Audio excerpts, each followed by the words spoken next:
Using surround sound in Cubase is effortless. Surround becomes an extension of what we've already learned, just with a few more channels added. Let's set up our inputs and outputs so that we are surround ready.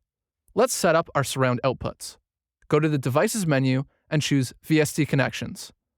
You can also use the key command F4. Let's choose the Output tab first. We want to start from scratch and remove anything that is currently there, just in case it's set up incorrectly. If you see anything below the bus name, right-click with the mouse and choose Remove Bus.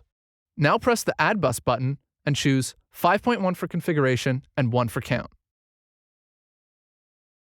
Select the outputs from the device port pull-down menu that correspond to the speakers that are hooked up to your audio card. Since 5.1 surround requires 6 speakers or 6 individual outputs, make sure you select 6 separate outputs under device port. Now let's press the Input tab and set up the inputs we are going to use for recording surround sound into Cubase. Do the same to the inputs as we did before with the outputs. Right-click and select Remove Bus. Now press the Add Bus button and choose 5.1 for configuration and 1 for count. Select the inputs from the device port pull-down menu that correspond to the inputs that are hooked up to your audio card. Having a 5.1 bus allows you to record surround as one multi-channel audio file on an audio track. Recording with a 5.1 channel keeps your audio files aligned and gives you some incredible advantages when mixing. You can use VST3 plugins in Cubase on a 5.1 channel configuration, or for that matter, any channel configuration, and the plugin will automatically adjust the number of channels. So a limiter becomes a surround limiter, a studio chorus becomes a surround studio chorus, and so on. You could, however, create separate mono buses for your 5.1 inputs. Let's show you how to record in surround using separate mono buses.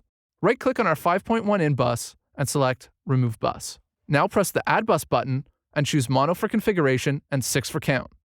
This will add 6 separate mono buses that we will configure as a surround input setup. Select the inputs from the device port pull-down menu that correspond to the inputs that are hooked up to your audio card. Rename the inputs left, right, center, LFE, left surround, and right surround. That's it for the VST Connections window. You are now ready to set up your tracks. Now we need to set up the tracks in Cubase so that they'll be properly named, have the right inputs, and will output the audio correctly to our audio card. Create 6 mono audio tracks. Rename the tracks left, right, center, LFE, left surround, and right surround. Remember that naming your tracks before you record is the recommended way of recording. This allows your audio files to have proper names.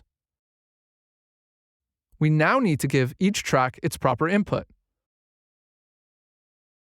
Set the track name left to the left input by clicking on the Input Routing pull-down menu. Set the track right to the right input, and so on.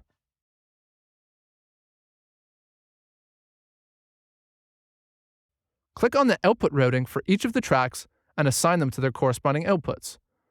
Left to the left output, right to the right output, and so on. Alternatively, you could have selected the 5.1 output for each of the tracks. In this case, you could have a surround panner for each track. Make sure you look up surround sound in the operation manual for more detailed information on the surround panner. We now have all the tracks' inputs and outputs set up. We are now ready to record in surround sound. This means we are going to record 6 channels at a time. These channels are routed to the 5.1 output we've set up in the VST Connections. We have 6 mono inputs as our inputs. Behind the scenes, we have 6 channels of audio, a surround sound mix, coming into our 6 mono inputs. Set each of the tracks' Record Enable and Monitor buttons so that they are highlighted or turned on. Make sure Cycle is turned off and not highlighted, and that you are starting recording at bar 1. Press the Record button.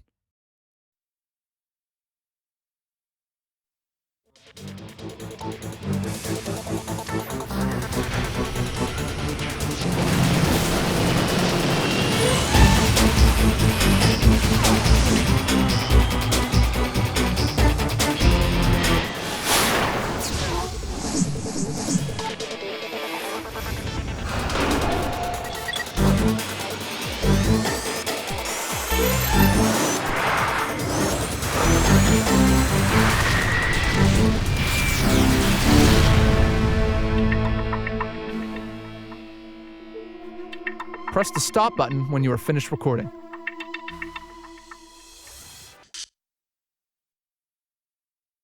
Turn off the record, enable, and monitor buttons on all the tracks so that we don't hear the inputs or record on the tracks anymore. Congratulations! You have just recorded a 5.1 mix in Cubase. Now let's learn how to export our surround file. Now that we have a surround mix recorded, we will want to export it so that we can import it into another program, such as a DVD authoring application. Before we can export the surround mix to another program, we need to tell Cubase how many bars to export.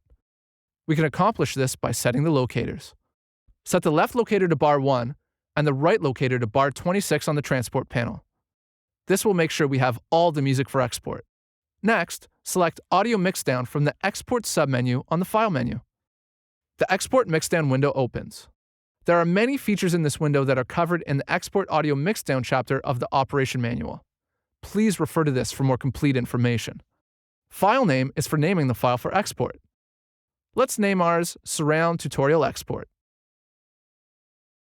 The path is where you wish to save the exported file on your computer. Use the Choose button to navigate to the folder you wish to save to. For convenience, there is the option to choose Use Project Audio folder so that the exported file will end up in your project's audio folder. This is one of the best places to keep it so it won't accidentally become erased or lost. Normally, you want to save your exported file as a WAV file under File Format. This, of course, depends on what file format the other application, such as a DVD authoring program, requires. You can choose whether you want a complete 5.1 exported mix by selecting 5.1 out, 5.1. This means the exported file will be generated through the main 5.1 outputs that we see in the mixer. You can also choose the individual outs of the audio channel for flexibility in your export. Choose the sample rate and bit depth that will be required for your export.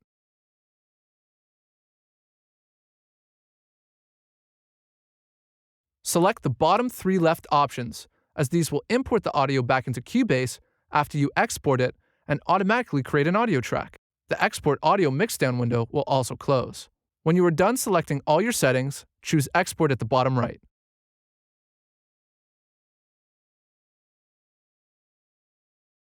You will now see your newly exported surround mix on one audio track as a 5.1 multiple channel audio file.